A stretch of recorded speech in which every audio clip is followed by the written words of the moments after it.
முக்கியம் என்று கூறுவார்கள். இதில் ஒரு முக்கியமான ஒரு கருத்து அடங்கி இருக்கின்றது.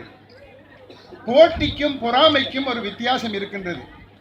போட்டி என்பது எங்களை முன்னெடுத்து செல்வது, எங்களை நல்ல நிலைக்கு எடுத்து செல்வது ஒரு போட்டி மனப்பான்மை.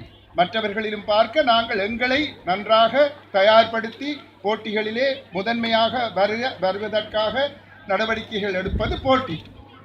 பொறாமை என்று கூறும்போது எங்களிலும் பார்க்க இன்னொருவர் நன்றாக செய்ய பார்க்கின்றார், அவரை எப்படியாவது வீழ்த்திவிட வேண்டும் என்று எண்ணும் போதுதான் அங்கு போட்டி பொறாமை என்று வருகின்றது.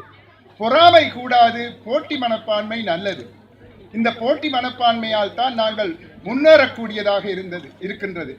இன்று உலகத்தில் பொருளாதார ரீதியாகவும் எந்த ஒரு விடயத்திலும் எடுத்து பார்த்தீர்களானால் இந்த போட்டி மனப்பான்மை எங்களை முன்னேற்றி கொண்டிருக்கின்றது. ஆகவே இந்த போட்டி மனப்பான்மையை நீங்களும் வளர்த்து கொண்டு இந்த நாட்டினுடைய மற்ற மாகாணங்களிலும் பார்க்க எங்களுடைய மாணவ மாணவிகள் சிறந்து விளங்க வேண்டும் என்ற அந்த போட்டி மனப்பான்மையை நாங்கள் வளர்த்து கொள்வோமாக.